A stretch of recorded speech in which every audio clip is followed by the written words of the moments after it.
happen. This is not going to be her only TV show, okay? Maunda. Now, this next gentleman I'm bringing to this, folks, didn't I tell you I had a great show for you? Now, we've got not only last year's winner of our own comedy festival, we have an Emmy Award-winning writer who wrote for Dennis Miller, Billy Crystal. Folks, put your hands together. Help me welcome Ed Driscoll, everybody. Let him hear it. Ed, come on, buddy.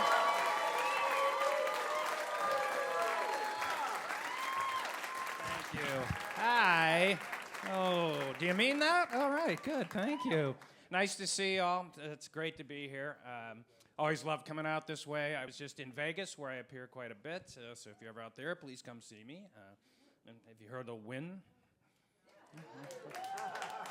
I perform across the street at the Lose. That's it's more my speed. Vegas is an interesting town. It really is. I mean, so many gentlemen there.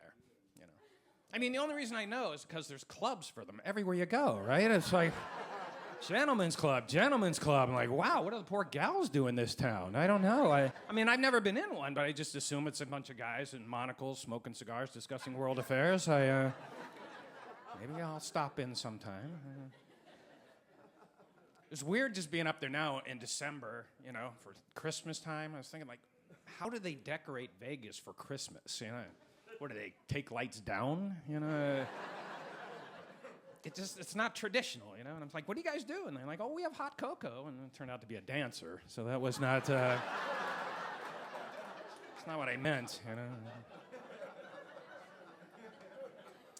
Well, it's funny, I recently went through a divorce, and so I'm single again. And there's well-meaning friends of mine saying, Ed, you go to Vegas a lot. You got to get back out there, meet some girls, man. Go see some girls.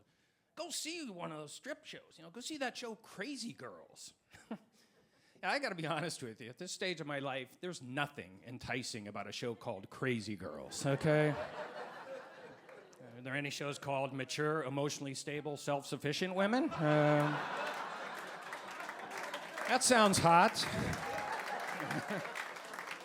I'll go see that, okay? But quite honestly, I've been at Crazy Girls for like 30 years, okay? Very predictable, I don't like the ending, and I never get my money back. Crazy Girls. What I like actually about going to Vegas just from LA, because it's just such an easy flight, I'm just there, there's no hassle. I went on the longest flight of my life recently. I went to New Zealand, which, beautiful, great people down there, but it's like a 21-and-a-half-hour flight from LA. I'd never been on a flight that long. I thought, okay, I'm just gonna get on, I'm just gonna sit down, and I'm gonna sleep. I'm sure I'll be okay. So I get on the plane, everything seems fine, and then this guy sits down next to me, and he's got one of those electronic voice box things. Hi, how are you? No, and I felt bad for the guy, so I offered him my window seat, which he accepted. But, then that's when it got weird, because he figured, oh, we're best friends now, and he just wanted to talk to me the entire time. But the guy was chatty. Ever seen someone with an electronic voice box who was chatty? Just the whole time, like, hi, how are you? What do you do for a living? First time in New Zealand, business or pleasure? I'm like, oh my God. I'm on a 20-hour flight with Darth Vader. I mean, you can't say anything, right? Just the whole time. Is this a smoking flight? You haven't had enough of that? What do you think they're serving for dinner? I'm like, oh, do those batteries ever run out? I'm not kidding, like 6 hours in the flight, guy hadn't stopped talking to me. I started thinking, I hope this plane goes down, okay? Even that would have been creepy. It would have just been like,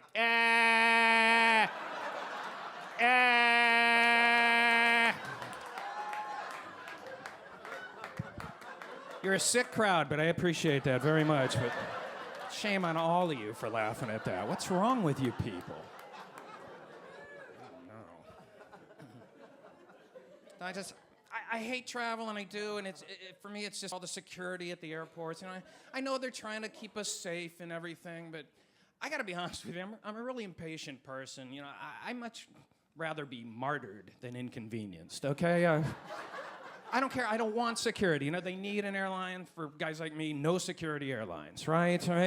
Sign some kind of waiver, right? Just board 30 seconds before the flight. Bring whatever you want, if we get up in the sky and some guy decides he's got to attack me with his nail clippers, well, I guess it was my time, okay? She's gonna throw more than 4 ounces of shampoo on me. Allah Akbar! What the hell did you do that for? It's a good thing I wasn't more than 4 ounces. I could be dead. What the hell's wrong with you?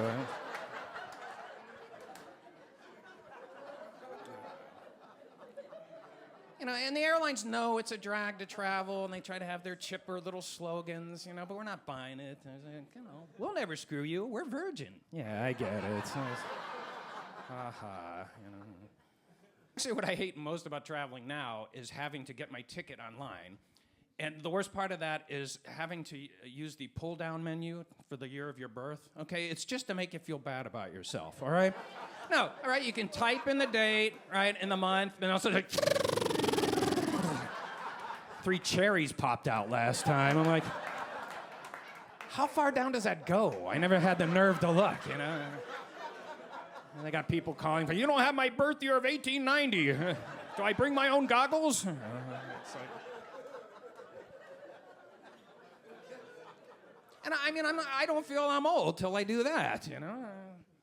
It is strange, though, to be single again now at this age. Though. It's just a strange thing. I mean, it's not what I wanted, you know, when my then wife came to me and said she wanted to split. I said, listen, I got to be honest, I don't believe in divorce. And she said, oh, no, it's real. I've seen it, yeah. You're going to see it, too. I'm like, that's not what I meant. I don't want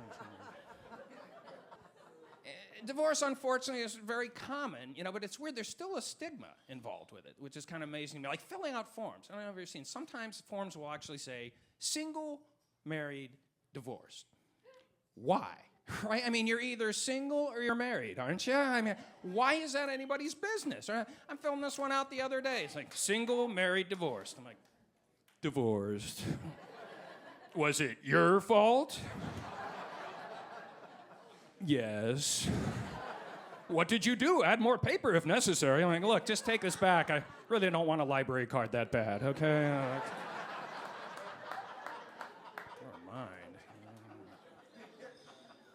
You know, I'm not saying marriage is a bad thing or anything, but even Charles Manson's getting married. Did you see that? It's like, well, it's about time he pays for all he's done, ladies and gentlemen, so not to be cynical. Because I'd laugh, oh, that's my wife right next to me. Never mind. It's not funny at all, honey. It's really not. Now, I have no about any of it, because, you know, we have a beautiful 6-year-old daughter, and so we stay very, you know, civil to each other because we want to take care of her. And it's interesting, so we split time, you know, with the child. And it's funny, you never want to say anything even kiddingly disparaging about the other parent, you know, when you're with the child. But I swear it feels like my daughter's setting me up sometimes, you know. Yeah, she's like, Daddy, which is your favorite princess? Not your mother. I mean, Jasmine, sweetie. That's what I meant to say. We don't have to mention that to her.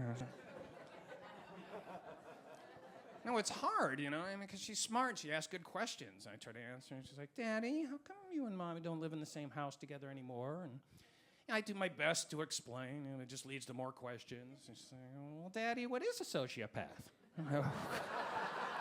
I'm just trying to build her vocabulary, that's all. It's really a selfless thing. No, I love being a dad, I do, and I try to be supportive. I'm just like the other day, I was telling her, listen, honey, there is really nothing to be embarrassed about over crying in public. It's okay, and she still wishes I wouldn't do it. So, I don't know. It does change how you look at stuff, too, having a kid. Like, all I ever hear in my head is, like, kids' songs, kids' music. Like, no matter what else is going on, they're always running through my head. Even if it's something completely, I was like I'm driving in L.A. and I'm listening on the radio, and it's this horrible news story about some body they found in the Hollywood Hills. It was like chopped in 50 parts. They're finding all these body parts. I'm hearing this story, and all I'm thinking is, head, shoulders, knees and toes, knees and head. Thank God I wasn't on the cleanup crew. It would have been so inappropriate. Knees and toe, hey, knees and toe. You know that song? That's, I'm sorry. The song's good, right?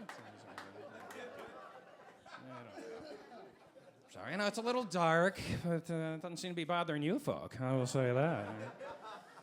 You know, I try to be as optimistic as I can. It's not my default position. Friends are always like, oh, come on, Ed, it takes more muscles to frown than smile. I mean, clearly I'm willing to put in the extra work. You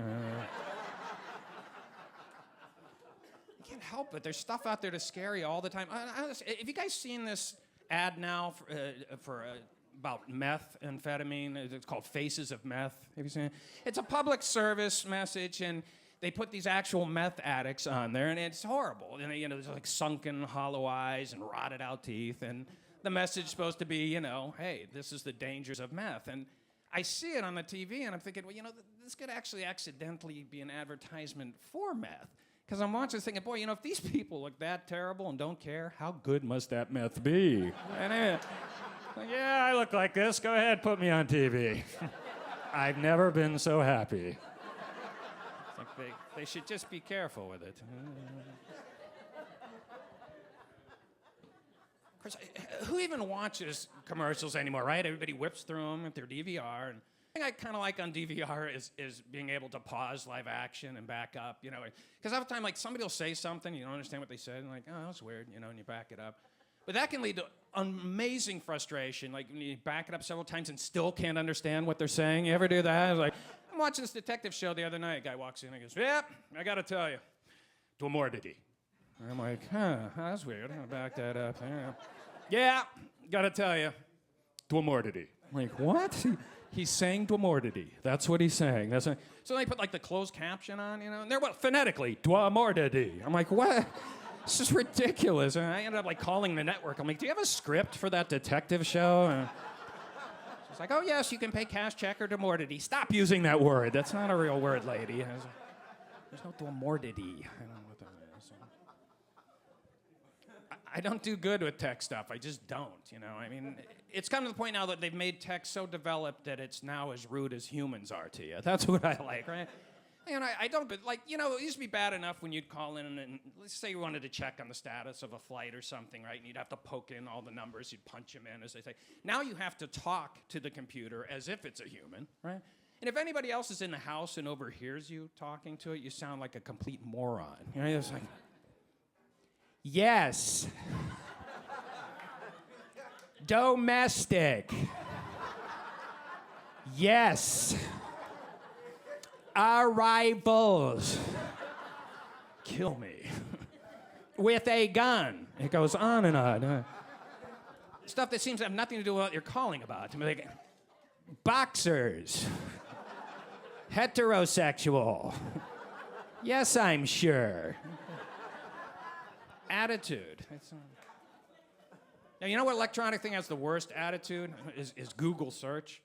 Hey, boy, man, if you make a typo in that, it can't wait to whip it back in your face, can it? I mean, it's like the other day I was looking up something about the bridge, and I accidentally typed in that San Francisco. You know, just, did you mean San Francisco? Oh, you know I did, you bastard. Just give me the information, would you?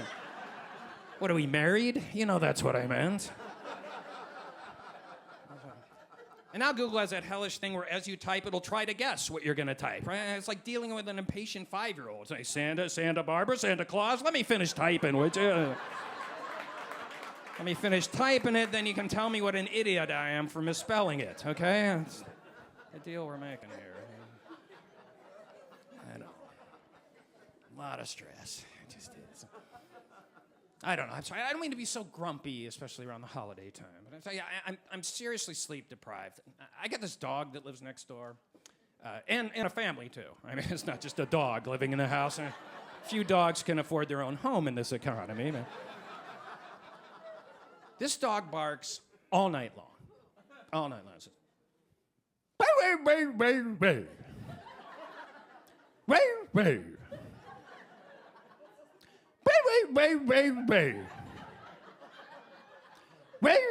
the same pattern all night long. All right. Just try sleeping when you know those last two are coming, okay? And the problem is the woman that owns the dog, Mrs. Johnson, she's like 100 years old. She's basically deaf. She's pretty much the only woman in Los Angeles that can't hear this dog barking, right? I've tried talking to her about it. I'm like, hey, Mrs. Johnson, you know your dog? Like, oh, there's a lot of fog, dear. Never mind, you know. So, you know, the other night I'm laying there, and the dog, it's just 3 in the morning. It's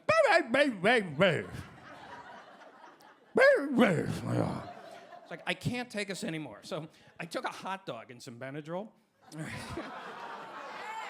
It's not going to hurt the animal. And they give Benadryl to kids, don't they? At least when I babysit. Yeah. So I take it and I put like 3 Benadryl in this hot dog, right? I throw it over the fence. I don't hear anything. 20 minutes. I'm like, yes, you know, laying there just about asleep. Like, what the hell? I look over the fence. There's Mrs. Johnson. She's laying there with the hot dog hanging out of her mouth. She's sound asleep. Why are you eating it? Dog standing over her. I'm like, oh my God. Now, so it's like, okay, clearly I have to make sure the dog eats. I get another hot dog. I put like 6 Benadryl and I just jam it all in there and I throw it over the fence. I see the dog eat it. You think I put the dog to sleep? No, all it did was, you know, clear its sinuses, okay? So now it's barking is nice and loud and guttural.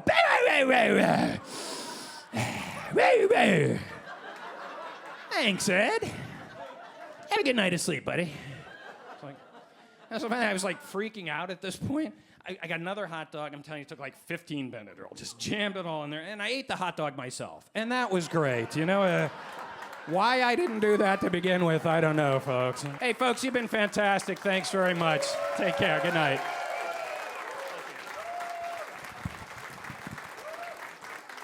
Oh, you're going to have to keep applauding. I'm sorry, because I'm waiting for him. Oh, we'll cut this in tape. They're going to change tapes while I'm on. I don't know. Hey, Driscoll, everybody, let him hear it.